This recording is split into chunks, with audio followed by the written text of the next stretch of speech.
Pues el de hoy nos acompaña José Alberto Saldaña Juárez con la plática Experiencias reales de empresas que empezaron como emprendedores. José Alberto Saldaña es maestro en innovación empresarial por la Universidad de Lyon, Francia, maestro en gestión de la innovación e ingeniero en energía por la UAM. Ha sido asesor tecnológico empresarial en la Fundación México-Estados Unidos para la Ciencia, gerente de innovación en Ericsson Innovation, entre otros.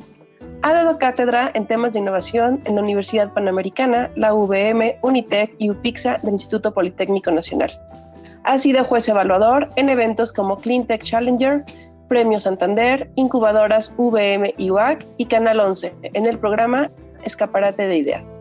Actualmente es CEO de Gestión Tecnológica Avanzada, teniendo en los últimos 5 años contacto e interacción con más de 350 empresas de base tecnológica en temas de emprendimiento, propiedad intelectual, inversiones e innovación aplicada. ¿Cómo están? Muy buenos días a todos. Muchas gracias. Antes que nada quisiera agradecer al Instituto de Investigaciones en Materiales por la invitación. Muchas gracias por darse el tiempo. Veo mucha gente y pues empezamos. Básicamente, algo les voy a decir que sí vamos a hacer ahorita. Vamos a hablar de experiencias reales de empresas, pero no de empresas grandes tipo Facebook, tipo Netflix, que creo que hay muchísimos videos en YouTube donde pueden escuchar mejor estas historias, ¿no? Vamos a hablar de empresas mexicanas reales que he conocido a través de este tiempo. Así que empezamos. La agenda que vamos a tener básicamente voy a hablar de 4 empresas. Salsas de Iztapalapa, de hecho se le llama Salsitas de Iztapalapa.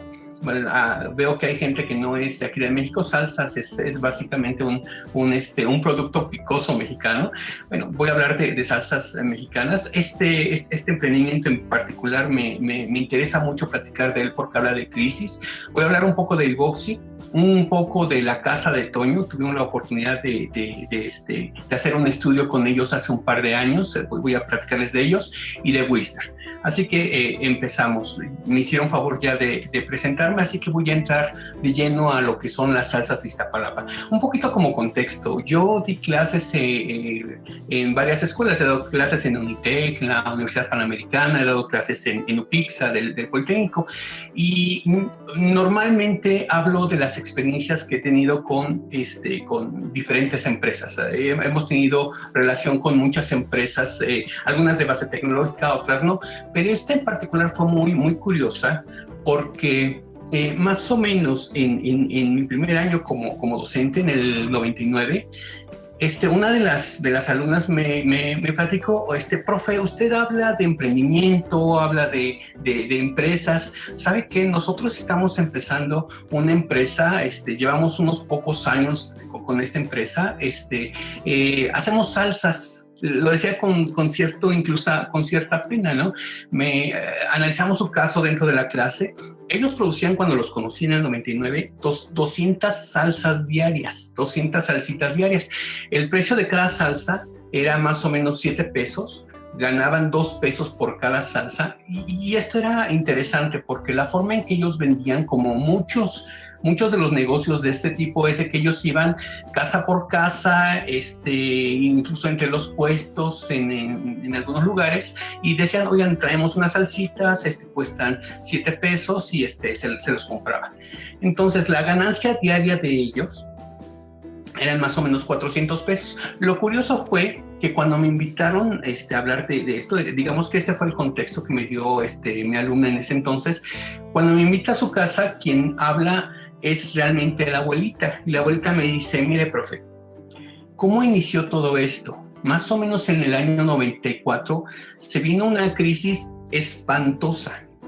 Toda la familia se quedó sin trabajo. Absolutamente toda la familia se ha quedado sin trabajo. Entonces, lo que hicieron fue pues empezar a hacer una vaquita. Dijeron: ¿qué negocios podemos hacer? Y como todo mundo vivía en la casa de la abuelita dijo: yo quiero hacer salsas. No, abuelita, ¿cómo crees? ¿Cómo salsas? No inventes. No, pues ¿saben qué? me vale, están viviendo en mi casa, vamos a hacer salsas. Entonces empezaron a hacer salsas de diferente tipo, un poquito las salsas como estas, para que se den una idea, no han cambiado mucho en estos años. Y entonces lo que hicieron fue empezar las hambre, como les dije, ellos iban, las hacían temprano, iban repartiéndolas poco a poco. Básicamente, cuando yo los conocí en el 99, ellos producían más o menos unas 200 salsitas y la ganancia mensual más o menos eran 12,000 pesos, ya cubriendo los gastos de operación, un pequeño salario que tenían todo mundo tenía un salario bajo, me decían que eran entre 6 y 7,000 pesos, pero se podía cubrir sin ningún problema. Entonces, ahí fue donde los conocí. Esta niña empezó a cursar otras materias y su hermano me tocó unos pocos años después, más o menos como en el 2001. Entonces, él lo que me dijo fue: profe, se nos acaba de prender el foco. Creemos que obtenemos la idea, pero necesitamos cuajar algunas cosas. Me empezó a platicar su idea. ¿Cuál fue su idea? ¿Cómo se les prendió el foco? Dijeron: ¿por qué no, en vez de nosotros venderlo casa por casa, persona por persona, por qué no creamos nuestro canal de distribución? Estamos hablando de ingenieros industriales, estamos hablando de personas que tienen una idea de lo que es distribución, economías de escala, cosas que ustedes han de estar viendo seguramente en muchas de sus materias. Entonces, ¿qué es lo que pasó con ellos? Fue algo muy, muy interesante, porque empezaron a decir, bueno, vamos a dejarlo, vamos a crear un canal de distribución. Y el canal de distribución que ellos eligieron fueron las tortillerías. Muy interesante, porque cuando empiezan a hacer todo este cambio, cuando empiezan a decir, bueno, ¿cómo le hacemos para que las tortillerías nos digan que sí? Primero la bronca de ¿por qué las tortillerías? Todo el mundo decía, no, es que la salsa es parte de la comida mexicana, es parte de lo más importante en México. ¿Cómo crees que se va a vender? Bueno, destruyendo ese mito, fueron a las tortillerías e iban con una canasta de 10 salsas de diferentes, había 3 o 4 salsas muy ricas. Llegaban y les decían, ¿por qué no te ofrezco mi producto? Esta primer canasta te la voy a regalar. Esta primer canasta te la regalo. Ya las siguientes, ya me hablas por teléfono, aquí en esta canasta dejo el teléfono donde puedes hacer tus pedidos y nos avisas y venimos a recogerlos, ¿ok? Sí es cierto de que tuvieron que darles en un precio mucho más bajo, un poco más bajo, para que pudieran tener las tortillerías una ganancia. Pasó su utilidad de ser 2 pesos a 1 peso, 1.2 pesos por salsa vendida. Pero el problema o el punto fue de que en el 2002 pasaron de vender 200 salsas diarias a vender 10,000 salsas diarias. Si ustedes hacen la cuenta, vaya, yo lo que quiero es que hay que hacer cuentas elementales de matemáticas. Si están vendiendo 10,000 salsas diarias, estamos hablando de que tienen una utilidad diaria de 12,000 pesos. Es verdaderamente monstruoso esto, es verdaderamente impresionante. ¿Por qué? Porque ¿cuántos de los negocios pueden presumir que venden 12,000 pesos diarios? Más o menos 360,000 pesos mensuales. ¿Cuál era su secreto? Que utilizaron los conocimientos que estaban obteniendo en varias materias de ingeniería industrial, en este caso en Unitec, y empezaron a aplicar economías de escala. Iban temprano, a las 4 de la mañana se levantaban 3 o 4 de los chicos, se iban a la central de abastos, cargaban una camioneta, paleaban los jitomates, los chiles, literalmente los paleaban. Agarraban una pala y del suelo los paleaban. Llegaban y había como 4 o 5 personas con un montón de licuadoras, como con 20 o 30 licuadoras, y hacían las salsitas. Y después ya una persona ya había registrado quién necesitaba salsitas día a día, y iban iban a hacer la distribución en un carrito. Esto es, ahora sí, un poquito, hay varios conceptos aquí para emprendedores. Ellos le dieron al clavo en el sentido de decir, hay que utilizar el esquema de la necesidad, y la necesidad derivada de la flojera o de que la gente no tiene tiempo. Sí es cierto que en todas las casas hacen salsas. Sí es cierto que en todas las casas consuman salsas, pero también es cierto que en muchas casas No hay el tiempo para hacer una salsa. Si ustedes, por ejemplo, ahorita en esta pandemia, se han de dar cuenta de que no hay tiempo para muchas cosas, sobre todo las mamás o los que ayudan en casa, se dan cuenta de que los trastes nunca se terminan, de que la comida diaria es una friega. Entonces, lo que hacían nada más es decir, bueno, ya no, hoy no hago salsas, hoy la compro y la agarro de aquí. ¿Qué fue lo que pasó? Fíjense que esto es interesante porque, de veras, en el 2002 era un verdadero negocio. ¿Cuál fue el problema? ¿O cuál fue el problema en que se enfrentaron después? Y es interesante comentar esto porque no todo es miel sobre hojuelas, no todo es el final feliz. La verdad es que en este momento ya la abuelita ya murió. Y de hecho la familia se dividieron más o menos en 4 o 5 negocios. Ellos eran los amos de las salsas en Iztapalapa, pero controlaban no más de, me parece que de 680 o 700 tortillerías, que la verdad es de que es una cuarta parte de las tortillerías que hay en Iztapalapa. Para que se den una idea, ¿cuál fue el problema de todo esto? De que sí fue muy novedoso, pero mucha gente era extremadamente copiable este modelo de negocio. Muchísima gente lo copió. Y pues obviamente cuando hubo mucha más competencia, hubo quien le bajó el precio, hubo quien ya no solamente hacía salsas, ya empezamos a ver arroz, frijoles, ese tipo de cosas en las tortillerías. Curiosamente en las tortillerías, no en las tiendas, tiene su razón de ser, pero no me quiero extender mucho. Pero sí lo que les quiero comentar, lo que quiero hacer notar en ese sentido es de que un esquema de negocios, primero que nada, y creo que quiero enfatizar esto que es muy importante, no importa que estemos en crisis. Ellos empezaron en una crisis, no tenían trabajo. 2, el emprendedor o la emprendedora fue una señora que cuando yo la conocí tenía 62 años. Empezó más o menos a los 60 años a emprender. No tengan miedo en emprender, aunque tengan una edad avanzada. 3, no necesitan el gran invento, no necesitan tener el Ultra Plus, desarrollo digital o desarrollo mecánico. No. Hace falta un poquito de imaginación, hace falta un poco de tener la visión, de trabajar en pensar dónde existe la necesidad y cómo puedo cubrir esa necesidad y cómo puedo ser importante dentro de este entorno. No es tan difícil, hay muchas técnicas, les puedo comentar. He visto 2 o 3 pláticas aquí en este mismo foro donde hablan de Lean Startups, de cosas, de métodos para poder, digamos que ejercitar eso de dónde está la necesidad, dónde está mi hipótesis. O sea, la hipótesis de la señora fue: estas salsas sí se venden, se tienen que vender, contra la hipótesis de la gente que decía: no, es que esto nunca se vende, esto no tiene futuro, esto no tiene mercado. Dense cuenta de que es algo si hacen algo muy simple, todo mundo los va a copiar y van a tener más competencias. Dense cuenta en este momento de crisis cuántas personas no han sacado que la venta de tacos al pastor, venta de tacos de guisado, hay muchísimos. Hay que ver el elemento de diferenciación para poder destacar en este sentido. Pero este caso es real. Puedo comentar, en algún momento dado he tenido algunas charlas, he profundizado en cómo hicieron las cosas, pero sí es posible. O sea, la idea que quiero dejarles en este sentido, con este caso en particular, es que es posible. Yo cuando conocí a la señora, vendían, como pongo aquí, solamente 200 salsas diarias, ganaban 400 pesos diarios.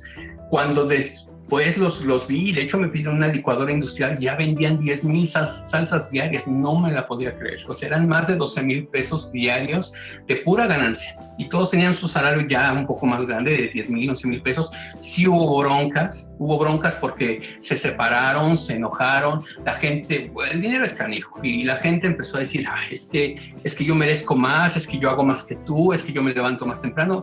Las broncas de siempre. Y sí hizo que esto se fracturara. Lo que más fracturó fue que la abuela murió, pero un poquito la enseñanza de esto es que se puede hacer de cosas simples, de cosas relativamente sencillas, si encontramos el modo y el esquema de cómo vestir el producto, cómo hacerlo, cómo verlo desde otra perspectiva, desde otro esquema. Esa es un poquito la enseñanza de las salsas de Iztapalapa. de las cosas que quiero comentarles, otra historia, déjenme comentar que tenemos poco tiempo, es Vivoxy. Déjenme comentar un poquito cómo conocí a Vivoxy. Yo trabajaba como asesor tecnológico empresarial en la Fundación México-Estados Unidos para la Ciencia. Estos chicos eran dos cuates que de veras cuando entraban no dabas un peso por ellos. Literal, no dabas un peso por ellos. Veías a esos chicos y decías, ¿y estos qué onda? Y venían con una idea bastante buena, bastante innovadora, diciendo, es que nosotros tenemos la idea de que los teléfonos están mal organizados. O sea, nosotros podemos tener un conmutador, háganse de cuenta un aparato que de una sola línea puede derivar 20, 30 llamadas diferentes. Entonces, en esquema era una buena idea de negocios, pero ellos lo que hacían, los tecnólogos me van a entender un poco mejor, es básicamente usar diferentes tarjetas de computadora conectadas a una central y básicamente podían en cada tarjeta sacar una línea telefónica. ¿Qué es lo que pasa? Es que en ese momento era una necesidad, entre comillas, una necesidad urgente, porque este esquema era muy caro, o bueno, sigue siendo muy caro, pero era muy caro para pequeñas empresas. Entonces, ellos lo que dijeron fue, ¿por qué no hacemos un aparato, un conmutador que nos permita hacer varias llamadas y que sea económico, que no salgan más de 5,000 pesos, 10,000 pesos a lo más caro? Empezaron a desarrollarlo. Les digo, me encanta hablar de ellos porque yo cuando los conocí, y esa es una de las anécdotas que tengo con estos chicos, un día se me ocurrió irlos a visitar. Ahora sí, llegaron, apuntaron sus datos, los apoyamos, los contactamos con universidades, con otros investigadores, bajamos un montón de información de lo que son algunas universidades. Entonces, un día se me ocurrió visitarlos. Dije, vamos a ver cómo están estos cuates. No tenían una oficina. La dirección que habían puesto era de una oficina virtual a 2 cuadras del World Trade Center. Hago este comentario porque unos cuantos años después ya tenían más de 24, 25 personas. 15 días como desarrollo, les pagaban bien. Hacían cosas muy interesantes. O sea, ¿qué va de esos chicos que yo conocí cuando empezaron? De esos chicos que no tenían, que tenían una oficina virtual, a los chicos que dirigían más de 20 personas, daban servicios a empresas bastante grandes, empezaban a desarrollar tecnología propia y les iba bien. De hecho, se volvieron muy buenos también en bajar fondos gubernamentales, se volvieron muy buenos en hacer relaciones con universidades, en captar, absorber el conocimiento de las universidades y empezar a trabajar con ellos. Vivoxy, hago digamos, me gusta contar esta historia, primero porque literal, ustedes si buscan, si googlean quién es Vivoxy, van a ver dos chicos que de veras dices, ¿y estos qué onda? ¿Y estos cuates cómo crees que están haciendo cosas tan interesantes, tan importantes? Ahorita, por ejemplo, tienen dos productos estrella, que es un guante áptico. Básicamente es un guante que con cierta programación puedes sentir frío, calor, rugosidad, y algunas sensaciones, algunas vibraciones. O sea, es bien interesante. Es de las pocas empresas en el mundo, no hay más de 24 en Latinoamérica, Norteamérica y Latinoamérica, que hacen ese tipo de guantes. Ellos lo desarrollan, son caros. Y el conmutador que les comento, un conmutador que básicamente lo que hace es de una sola línea telefónica pueden hacer diferentes extensiones. Ya sacaron ese producto y ese producto sí es caro, no le salió en 10,000 pesos como ellos lo habían programado. Lo que sí es de que sacaron el producto, viven básicamente de esos dos proyectos y de proyectos especiales en las empresas. ¿Qué es lo que quiero comentar de estos chicos? Bueno, una de las cosas es que se preocuparon mucho en tener presencia. Ya ustedes los pueden encontrar en la revista Entrepreneur, en la revista Expansión, en la revista Forbes, mucho show, muchas cosas. El problema es de que sí hubo problema. El problema es de que tener dentro de su organización a más de 20 personas, 25 personas ganando bien. El que menos ganaba, creo que ganaba entre 25 27 mil pesos, algo así. El problema con ellos, o el problema de este esquema, es que cuando no tienes flujo de efectivo, cuando empieza a bajar un poco la cantidad de clientes, de proyectos, es un problema. Cuando nosotros vemos este tipo de empresas que tienen una gran idea, un gran producto, logran cosas bien interesantes, reconocimiento nacional e internacional, y de repente que te hablen por teléfono y te digan, oye Alberto, ¿no sabes quién nos puede prestar como 1 millón o 2 millones de pesos? ¿Pero por qué? Es que no tengo flujo, no tengo dinero para pagar. Eso es preocupante. Cuando ustedes hagan sus empresas, emprendedores, tengan mucho cuidado de pensar de que van a crecer, y dentro de ese crecimiento tienen que estar listos para cubrir nómina, para tener un ahorro, siempre tengan un ahorro. Una de las estrategias que hacemos con varios emprendedores y empresas es nunca se te ocurra emprender algo si no tienes cuando menos 3 o 4 meses de salario de la gente que estás contratando en el banco. Yo sé de que es dinero parado, yo sé que de repente, cuesta trabajo tener tanto dinero guardado en el banco, pero nos dimos cuenta ahorita en la pandemia de que las empresas que siguieron nuestra recomendación no tuvieron tanto problema para aguantar la pandemia. Los que no lo hicieron prácticamente están tronando. Ahorita Vivoxy tuvo un problema muy fuerte, se quedó sin clientes, no tuvo tantos ahorros y estuvo a punto de quebrar. Entonces, ¿qué pasó? Pues básicamente lo que pasó es de que tienen que crecer como emprendedores, no solamente en la parte técnica y no solamente en la parte de negocio como tal, de desarrollo de negocio, también otras áreas, el área legal, el área de contaduría, el área de prospección económica, financiera, todo ese tipo de cosas hay que tener previsto.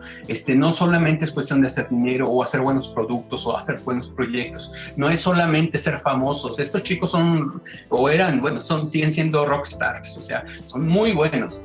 Pero no solamente se necesita eso, no solamente se trata de eso, se trata también de programar, pues, qué es lo que quiero hacer, hasta dónde quiero llegar y cómo quiero llegar. Es un poquito la idea que quiero decirles con ellos, y mucho seguimiento. Ahorita están saliendo, no les va tan mal. Ahora sí, parte de la historia es de que ahí la llevan, aunque se separaron los dos fundadores, en algún momento hubo una ruptura. Les puedo decir de que sí se puede, un poquito la idea. Esta es una empresa mexicana, totalmente mexicana, se puede hacer tecnología desde la perspectiva de una empresa mexicana, sí se puede hacer, y sí se puede hacer dinero, y sí se puede hacer negocio. Nada más es cuestión de enfocar bien, tener confianza y aventarse. Es un poquito la idea, un poquito las enseñanzas que hay de esta empresa. Les aseguro, por ejemplo, de que ustedes pueden, los puedes googlear muy fácilmente, pueden aprender mucho de esta empresa porque es tecnológicamente muy buena, económicamente ganaban mucho, pero les faltó un poquito en la parte de administración.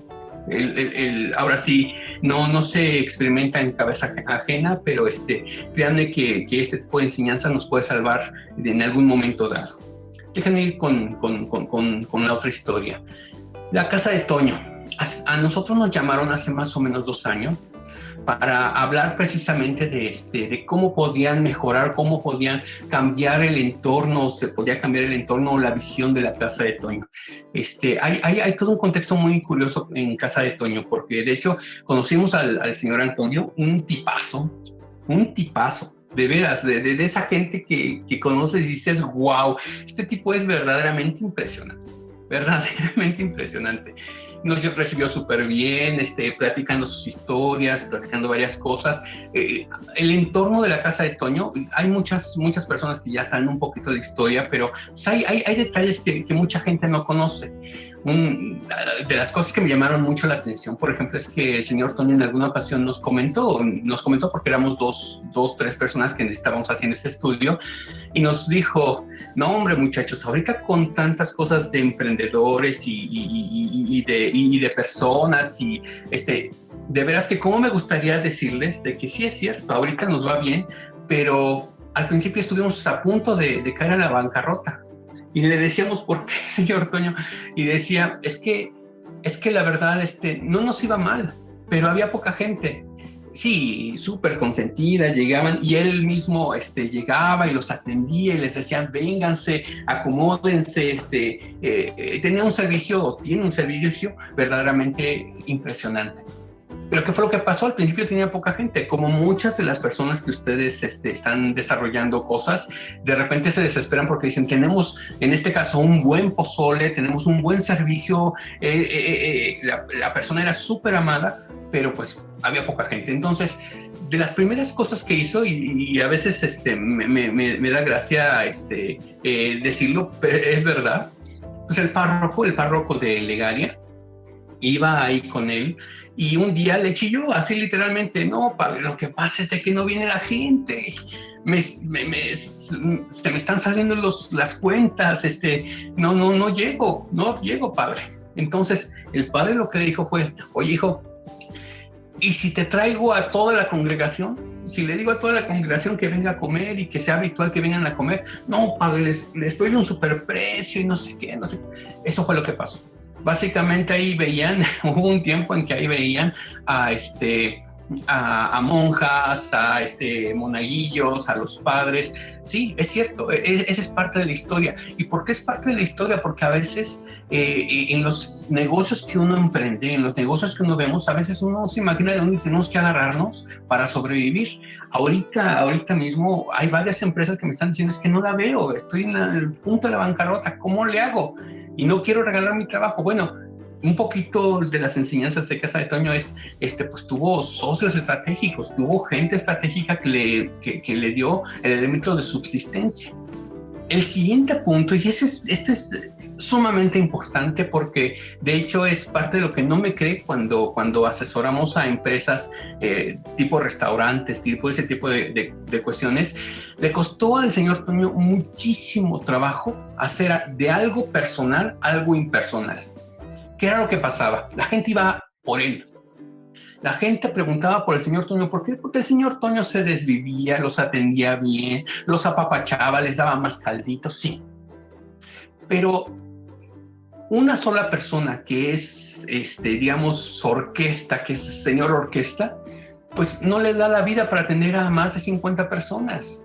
Pues obviamente entonces lo que le dijeron, si tú quieres crecer, Toño, lo que tienes que hacer es dejar de ser el punto central del negocio. La casa de Toño no tiene que ser el punto central, Toño, tiene que ser la comida, tiene que ser el servicio. Le costó mucho trabajo, pero al fin empezó a decir, bueno, pues está bien, lo que haré es contratar asesores y que me digan pues, qué es lo que recomiendan. Y pasó lo que se le llama la paradoja del restaurante. Un restaurante puede crecer en el sentido en que sea bueno de calidad, tenga diferencial, pero no sea personal, que no vayas por una persona, que vayas por el nombre, que vayas por la marca, que vayas por el servicio que ya sabes que es. Y en ese sentido, la mayoría de ustedes conoce qué es Casa de Toño. Casa de Toño, entre otras cosas, pero lo más importante son pozoles ricos o relativamente ricos, aceptables, baratos. Y pues hay varios en la Ciudad de México, ya ahorita hay varios. Ahorita hago un comentario en ese sentido. Pero eso sí, lo que dijo el señor Toño, y eso es interesantísimo porque se mantiene hasta la fecha, es que dijo, yo no voy a vender franquicias, yo voy a donar o voy a delegar, voy a darle a la gente que yo crea, que yo quiera, primero a familia, y de hecho casi todas las franquicias o todas las casas de Toño son de familia. No quería ser un McDonald's, o sea, él dijo, quiero que la calidad se mantenga. De hecho, por eso nos llamó, porque recibió informes de que no estaba respetando los elementos de calidad, la calidad no se estaba manteniendo dentro de los productos, entonces por eso nos llamó. Entonces, el esquema, y este es bien interesante también, dentro de la casa de Toño, el esquema es un poco como diría Fox, comes y te vas. El promedio de estancia en una casa de Toño son 42.1 minutos. La casa de Toño no es para hacer tareas, no es para esperar a una persona, no es para checar tu correo electrónico. Si se dan cuenta, no hay wifi en las casas de Toño, y es a propósito. La idea es, ven, come y vete, ven, come y vete.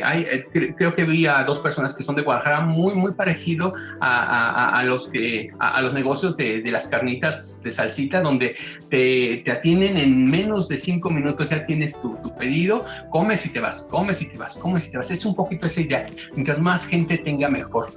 ¿Por qué?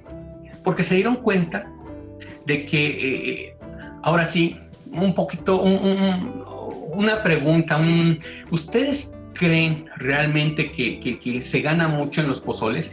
En realidad, y se los puedo decir con toda certeza, ahora sí que yo lo analicé, nadie me lo comentó, lo que se gana en un pozole de casa de Toño es lo mismo que gana la señora que vende pozoles en las esquinas. Ganan exactamente lo mismo. El secreto es que Toño vende muchísimos pozoles. No vende 1, 2, 15, vende cientos de pozoles. ¿A qué grado?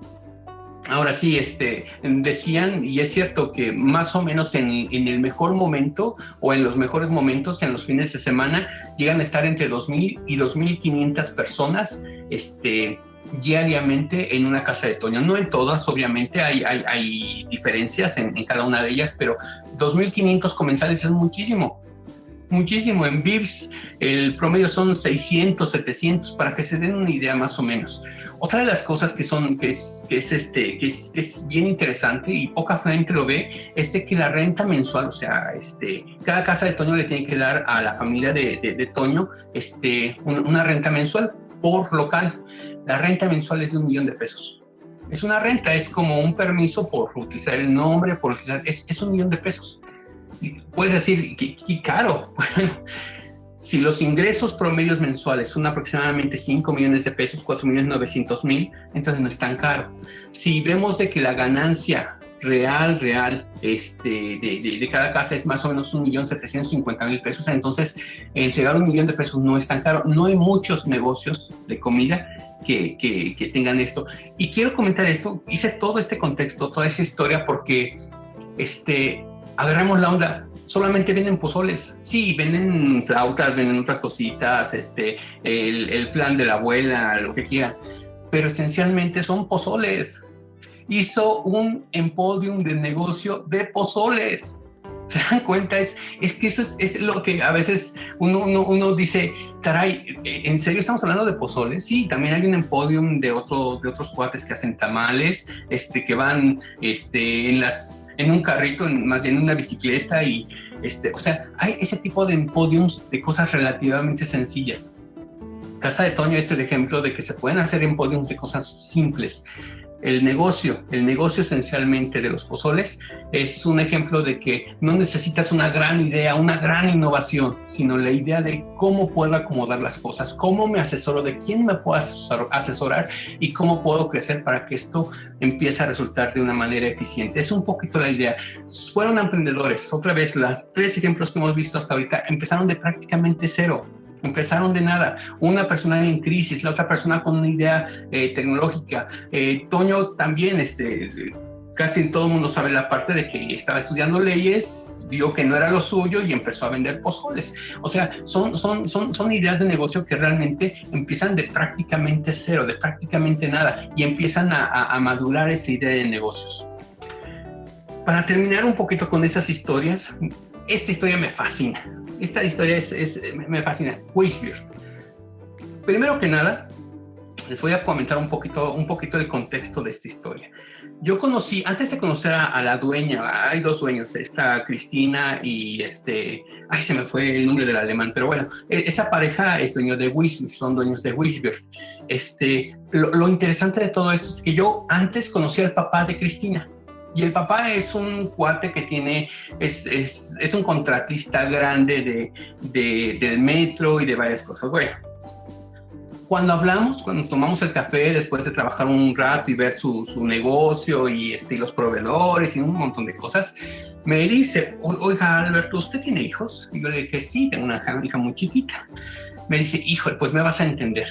¿Qué crees? Me dice, mi hija está loca. Yo, ¿por qué? Mira, se fue a Alemania, empezó a estudiar negocios, empezó a estudiar cosas interesantes. ¿Y qué crees? Que quiere hacer una página web de turismo. Ya hay muchas. No la va a hacer.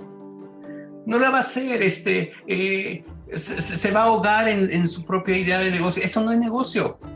Entonces me di cuenta, después ya conocí en el TEC de Monterrey, hice algunas cosas ahí con la gente del TEC de Monterrey. Conozco a estos chicos y curiosamente cuando me dicen, soy Cristina, ¿qué? Y dije por dentro, conozco a tu papá.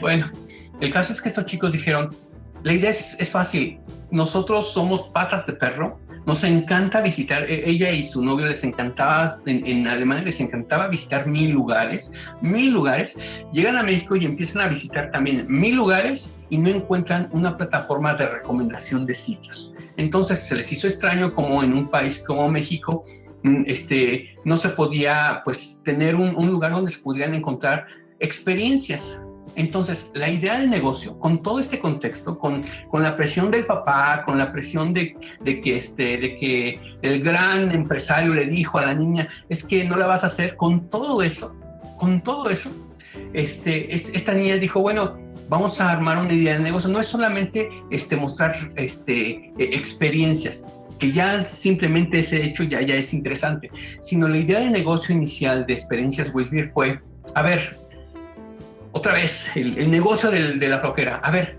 ¿qué regalas? ¿Tú qué regalas en el Día del Padre? En el Día de la Madre. ¿Qué regalas en Navidad? ¿Qué le regalas a tu hijo? ¿Qué regalas a tu mamá? ¿Qué regalas a tu hija? Y se dieron cuenta de que pues la gente es floja y lo que regalan, pues, un hombre, pues una corbata. A un niño, pues una pelota o una muñeca. Una mujer, pues regálale flores o regálale chocolates. No, ellos dijeron, no, vamos a cambiar el esquema de vender. O sea, no vamos a vender, vamos a vender la idea de vamos a vender una experiencia. ¿Y qué venden ellos? 1200 experiencias, catas de vino, catas de chocolate, patinaje sobre hielo, gotcha, viajes, viaje en globo, manejo de un Ferrari, spas, un montón de spas, y se expandieron por toda la República Mexicana. Cuando yo los conocí tenían solamente unas 500 experiencias, ahorita presumen de que tienen más de 1200 experiencias. Fue interesante porque después, un poquito cerrando la historia, pues otra vez en algún momento dado, vi al papá de Cristina y me dijo, perdón la expresión, triste escuincla, un poquito más florido el negocio. Triste escuincla se salió con la suya. Pues sí, hizo un negocio donde, sí, no se va a hacer millonaria, no se van a hacer millonarios. Ralph se llama su esposo, Ralph y Cristina, no se van a hacer millonarios, pero tienen un negocio que les late. O sea, Cristina nunca fue la niña más brillante de la escuela, fue una pata de perro. Fue una persona que le gustaba la fiesta, que le gustaba ir a todos lados, que era es una persona súper alegre, es una persona muy comprometida con sus cosas, pero muy alegre. Le gusta la fiesta, la pachanga, visitar, explorar, ir a todos lados, no se pierde una fiesta. Sí, esa era Cristina e hizo de su pasión, hizo de su hobby su negocio. Y de hecho, el siguiente paso, porque eso es bien interesante cuando hablamos con este tipo de empresarios, el siguiente paso que hicieron Cristina y Ralph fue, oigan, pues ya lo hacemos con personas, ¿por qué no podemos hacerlo con empresas? ¿No sería interesante dar el siguiente paso para darlos con empresas y no solamente con personas? Y pues que se van a lo grande, entre comillas. ¿Por qué? Porque ellos entienden de que esto es show. No es de que yo crea que el programa de Shark Tank y todo ese tipo de cosas sea la neta del planeta ni lo máximo en el mundo. No es cierto. Hay muchos esquemas de inversionistas. De hecho, hemos ayudado a varios empresarios a tener inversión por eso, por un canal de inversionistas. No digo que sea lo máximo, pero ellos querían notarse, ellos querían show, ellos querían, en cierto sentido, expander la marca, expander la idea. La idea inicial, primero de darle la torre al papá, de que se podía solventar sola, la idea de visitar 300, 500, 1200 experiencias diferentes, el hecho de hacer el esquema diferente, de pensar diferente, de decir, vamos a consentir a la gente, vamos a hacer que la gente se sienta querida, que se sienta consentida, que exista algo más que simplemente una corbata de Sanborns o algo más que simplemente unos chocolates Ferrero Rocher para la mamá. Mucho más que eso, es el arte de vender una idea. Ellos vendieron la idea de vamos a cobrar. ¿Cómo cobran ellos? Pues obviamente van con cada una de las experiencias y les dice, a ver, tu experiencia vale 100 pesos, déjamelo en 80. Y yo cuando lo ponga digo que vale 100 y 20 pesos son míos. Yo te conecto los clientes y tú me das un fee, tú me das un porcentaje de la ganancia. Ese es básicamente el negocio. Ahora, ¿cómo se animaron a dar el siguiente paso? Dijeron, ¿y si lo hacemos para empresas? Si le decimos a las empresas que parte de lo que ustedes como empresas pueden hacer es básicamente agarremos a los mejores empleados, demos estímulos, y no demos estímulos de otra vez una corbata, un portafolio, una plumita, no, demos estímulos padres, que se vayan todos y convivan en un paseo, por ejemplo, por el centro de la Ciudad de México, el centro de Querétaro, una cata de vinos, una cata de quesos, una cata de carnes, todo ese tipo de cosas es verdaderamente interesante porque explota la imaginación de qué es lo que uno puede hacer. Incluso tiene, creo ya, su sección de pueblos mágicos, cosas muy interesantes, y con la garantía con ellos específicamente de que vayan directamente al lugar donde se hace esta experiencia o vayan con ellos, les va a costar exactamente lo mismo. Ese es el esquema de negocio.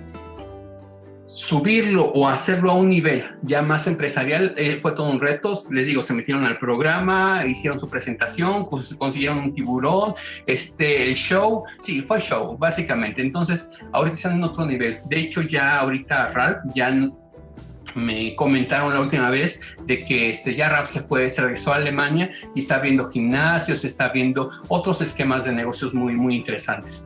Entonces, básicamente, para terminar, un poquito concretando, tenemos 4 ideas de negocio, tenemos 4 negocios mexicanos, 4 negocios con sus propias historias, con sus propios dolores, con sus propias formas muy bonitas de hacer, con sus propias realidades que no están muy lejanos de lo que nosotros estamos viviendo. Traté de no dar experiencias, por ejemplo, tengo la experiencia también de Yakult de México, sabemos que han hecho cosas muy interesantes, pero no quería presentar cosas muy lejanas a la realidad que tenemos todos nosotros. Me acuerdo que hace poco también la UNAM me invitó a una clase hace relativamente poco y me dije, y vaya, solté el reto con los chicos. Uno de los chicos me dijo, que yo quisiera tener un motivo. A ver, ¿quisieras visitar Europa? Sí. Perfecto. ¿Qué necesitas? Pues necesitas primero aprender a vender, aprender a quitarte la pena. ¿Cómo lo vas a hacer? A ver, ¿cuánto dinero necesitas para comprar y revender tamales aquí con tus compañeros? Y ponte una meta. Vas a ahorrar lo suficiente para que al final del año puedas irte a Europa. Luego les comentaré, no fue a Europa exactamente, pero ese tipo de cosas, chicos, ese tipo de cosas como emprendedores, a veces no lo vemos. Parte de la gran riqueza que hay de contar esas historias es que nos enseñan muchas cosas. Nos enseñan que nos podemos tropezar, nos enseñan que no importa que tengas 10, 15 años, 22 años, 60 años, puedes emprender. Nos enseñan que las cosas no son sencillas, que esto tiene que ser trabajo. Nos enseñan que no basta el hecho de tener buenas intenciones. Tenemos que ser un poquito más sagaces, tenemos que hacer contratos, tenemos que contactar con otros expertos, tenemos que hacer otro tipo de cosas. Nos enseñan que es posible, nos enseñan que se pueden caer, nos enseñan que se pueden otra vez levantar, nos enseñan varias cosas. Entonces, quisiera terminar aquí. Hay muchas otras historias que me encantaría comentarles. Afortunadamente, parte de mi trabajo y de lo que disfruto muchísimo es de que conozco muchas empresas, conozco muchas historias y historias muy padres. No tienen idea de que a veces uno se sienta para oír al empresario decir, es de que mi mujer me está dejando, mi hija ya se embarazó, mi hijo ya embarazó a no sé qué vecina. No, historias fascinantes. Los empresarios, llámese como se llame, del tamaño que crean, es un ser humano. No se olviden de eso. Todos los empresarios son seres humanos y muchos de ellos pasaron por la etapa de ser emprendedores. Platiquen con ellos, búsquenlos, mándenles un mensaje en LinkedIn, utilicen esas herramientas, no tengan miedo de preguntar, no tengan miedo de acercarse. créanme que el hecho de entrar al mundo del emprendimiento y de querer hacer empresas, sí, es una aventura, sí, tienen que pensarlo bien, tienen que planear cosas, pero también por otro lado hay muchas satisfacciones. Quisiera terminar pues diciendo, primero que nada, nuevamente muchas gracias al Instituto de Investigaciones en Materiales. Yo disfruto mucho de dar estas pláticas y de hecho hace un par de semanas di la plática únicamente del primer ejemplo, nos tardamos como 2 horas de viendo los detalles en los cómo, los quiénes, los cómo, los porqués. Disfruto mucho de dar estas pláticas porque nos enseñan cosas de viejos. Estas son historias de viejos y que disfrutamos mucho. Son las historias que cuentan los empresarios que fueron en algún momento dado emprendedores. Muchas gracias y muchísimas gracias por la invitación. Bueno, Alberto, continuamos con preguntas y respuestas, por favor. Claro que sí, a la orden. Nos pregunta Gerardo Ramón. Alberto, tengo una pregunta. Nos has presentado casos de éxito, pero es bien sabido que la gran mayoría de los emprendimientos fracasan en el camino. ¿Nos puedes platicar cuáles son, en tu experiencia, las principales razones por las cuales estos emprendimientos fracasan? Hay muchas razones, muchas razones por las que un emprendimiento fracasa. Una de ellas, y de hecho creo que va a haber una plática aquí que les puede dar mucha orientación, es que hay mentiras. Suponemos muchas cosas que son mentiras. Suponemos, por ejemplo, por decir algo muy básico, suponemos de que la gente necesita lo que yo estoy haciendo. Suponemos de que la tecnología que traigo le va a interesar a todo el mundo. Suponemos de que el producto que yo tengo, llámese una garnacha, llámese una carne, llámese un dulce, le va a interesar a todo el mundo, y no es cierto. Suponemos demasiado, suponemos que el producto se vende solo y eso no existe. Necesitamos, primero que nada, hay varias metodologías, una que me gusta mucho, nos dice, tengamos hipótesis, construyamos un producto mínimo viable, un producto básico, intenta venderlo. Porque en el momento en que intentes venderlo, en ese momento te vas a dar cuenta si vas bien o vas mal. Si no lo vendes, aunque sea básico, y no venderlo a tu mamá, no venderlo a tu mejor amigo que por lástima o por cariño te lo va a comprar, no, véndeselo a alguien que no conozcas. Convence a alguien de que eso le va a resolver el problema. Si se vende rápido, vas bien, vamos bien. Si no se vende, empieza a pensar, bueno, ¿qué pasa? Esa es una de las cosas. Otra de las cosas, muy mala administración. La mayoría de las empresas, y no solamente emprendedores, las empresas no tienen elementos de administración, no prevén contingencias. Eso es algo que da muchísimo en la torre. De hecho, 2 de las empresas, no quise decir que son casos de éxito, pero muchas de las empresas que tenemos ahorita que presenté, de veras que les ha dado en la torre pequeños detalles. Por ejemplo, a las salsitas lo que les dio en la torre fue la propia familia. ¿Por qué? Porque empezaron a decir, es que yo merezco ganar más, es que yo merezco una participación más grande, es que yo me he fletado desde el principio, que no es lo mismo sentarse ahí en la computadora que levantarse a las 4 de la mañana, ir a la central de abastos y cargar los jitomates. Todo ese tipo de cosas, si no se hablan desde el principio, si no se dan roles específicos claros, hay broncas, hay problemas. O sea, sí se tiene que uno capacitar bien, tiene uno que ser un autodidacta, uno tiene que aprender muchas cosas. Las cosas no son sencillas.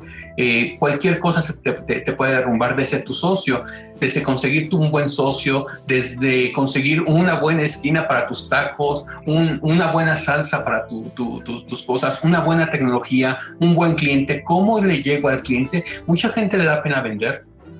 De veras, es una de las cosas que veo, y no solamente emprendedores. Las empresas no saben vender. Es tan valorado un buen vendedor. Ahora sí, yo les digo que son vendedores que dan piedras fritas frescas de 3 días, porque de veras, ¿qué trabajo cuesta vender? Hay varias cosas, ¿no? Pero esas son las principales por las que se da en la torre a un emprendedor. Muchas gracias, Alberto. Tenemos un comentario de Rafael. Buenas y saludables tardes. Conocí de un caso de una empresa incubada que acabó con su capital por falta de orientación. Empezó con la contratación de apoyo secretarial, autovestimenta, dejó hacia la parte final el asegurar el producto a ofertar. Sí, híjole, ¿cómo me gustaría no decirlo así? Pero en alguna visita que hice al TEC de Monterrey, a su incubadora, a 10 equipos les conseguimos inversión.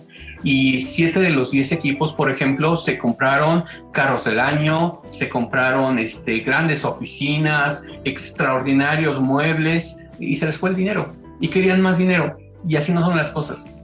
Sí, se tiene que platicar bien cuál es el elemento, o sea, cuál es el paso 1, el paso 2, el paso 3. Muchas veces lo que decimos es algo tan simple como decir en qué estoy parado, dónde estoy parado y dónde quiero llegar. ¿Cuáles son los pasos que debo cubrir para llegar del punto A al punto B? ¿Y qué es lo que tiene que ocurrir en ese punto A, B, C, D, E? ¿Qué tiene que ocurrir? ¿Cuánto tengo que vender? ¿A quién le tengo que vender? ¿Qué tiene, ahora sí, por decirte algo, cuántos clientes debo tener en el punto A? ¿5, 7, 10 clientes? ¿Cuánto debo de gastar? No, debo de gastarme una quinta parte del dinero que tengo en el punto A. Si no gastas una quinta parte, si no gastas la mitad, tienes problemas. Algo está pasando mal, no sabes planear. Y si eso está pasando, tienes problemas. Sí, tienen mucha razón. O sea, la planeación es vital y sí hay problemas de muchísimos tipos. Porque los emprendedores no se les enseña a ser empresarios. Incluso los empresarios, los hijos de empresarios, no son necesariamente buenos empresarios. Ahora sí, la carrera está para quien se prepara más y para quien tiene la habilidad de poder proyectar bien las cosas. De hecho, por eso sirven mucho las pláticas de historias, de estas historias, porque ya el camino que vas a recorrer, ya alguien lo recorrió. Y es más fácil si se te platica, oye, cuidado con esto, esto le funcionó, esto también. Puedes construir cosas a partir de lo ya construido, no hay que inventar el hilo negro ni el agua tibia. Muchas gracias, Alberto. Un comentario más de Gerardo Ramón, que nos dice: lo mejor de la casa de Toño es la rapidez, los precios y el sabor. Un concepto muy bueno en la Ciudad de México. Además nos menciona, entonces la clave de la casa de Toño es vender grandes cantidades. Lo Sí. cual es cierto, me ha tocado ver casas de Toño llenas y con filas de gente esperando afuera. Así es. No, y de hecho hay muchas cosas. Ya verlo desde adentro es impresionante. Simplemente su estructura. Existen los halcones, las águilas y los polluelos que atienden. El halcón se da cuenta quién no está siendo atendido e inmediatamente ¡pum! Acá por favor, acá por favor, acá por favor. Y lo pueden ver ustedes un poco como un elemento crítico. Váyanse a una casa de Toño y vean quién es halcón, quién es águila. Y de hecho, las chicharritas que hay, los poquitos que hay arriba, es aguas. Están siendo mal atendidos en esta área, o en esta área, o en esta área. De hecho, algunos polluelos, si se prende el área 3, el foco 3 del área 3, se van al área 3 porque hay problemas. O al área del medio, o al área de la izquierda. Pero sí, también, si alguien tiene curiosidad y alguien puede ir a Guadalajara, váyanse a ver. No me acuerdo cómo se llaman, creo que no me acuerdo cómo se llama este restaurante, pero tiene el récord mundial de atención. Tiene un esquema un poquito diferente a la casa de Toño y es mucho más eficiente y gana más. O sea, las carnitas enchiladas es mejor negocio que los pozoles. Como comentario, si alguien se va a ir por ese rubro, vale la pena irse a los restaurantes y ver qué es lo que están haciendo y cómo lo están haciendo. Y les digo, la parte impersonal, no, que luzca no la persona, que luzca el negocio, que luzca el producto, que luzca el esquema, la saciedad.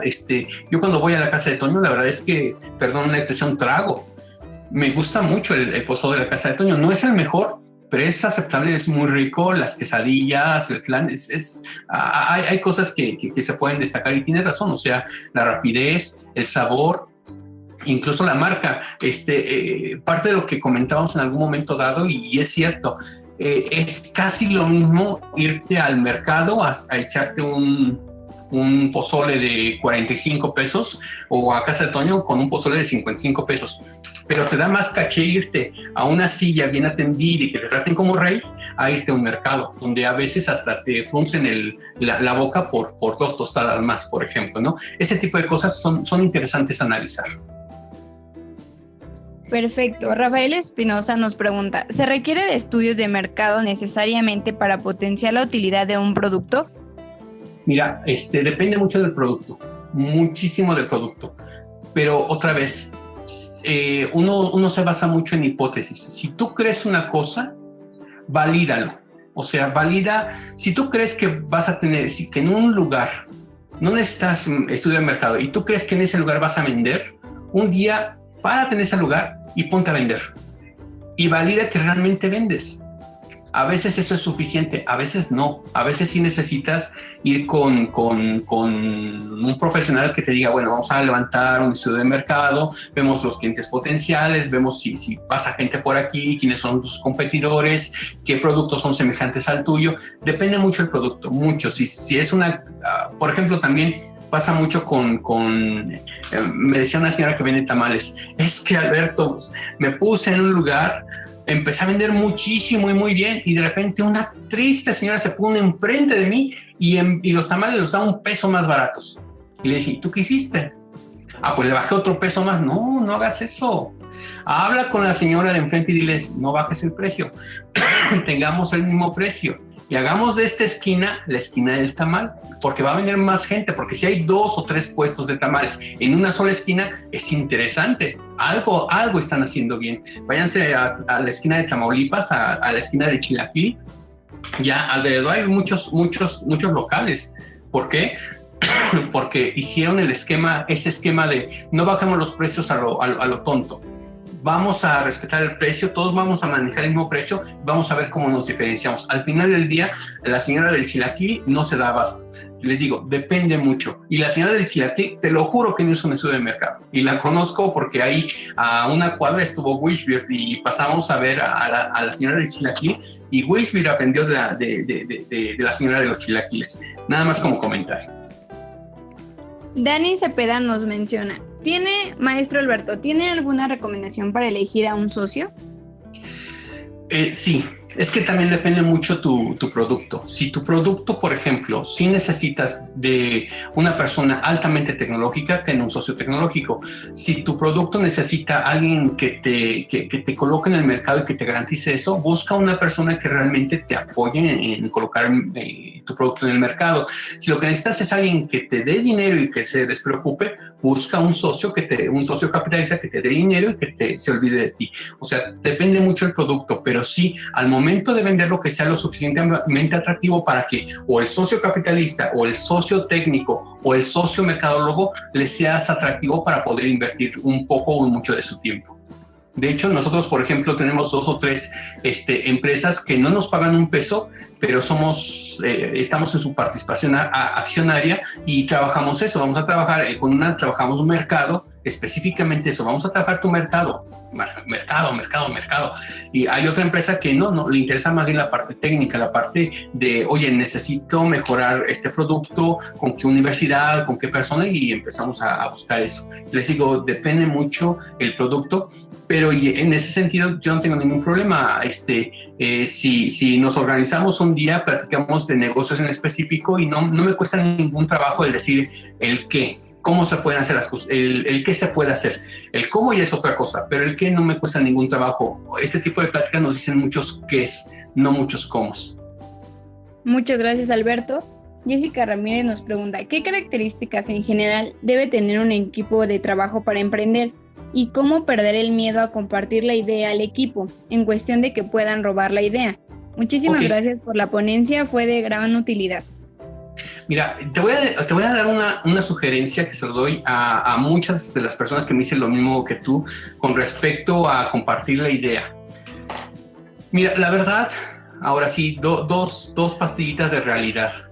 La verdad es que hay muchas ideas buenas de negocio en todos lados.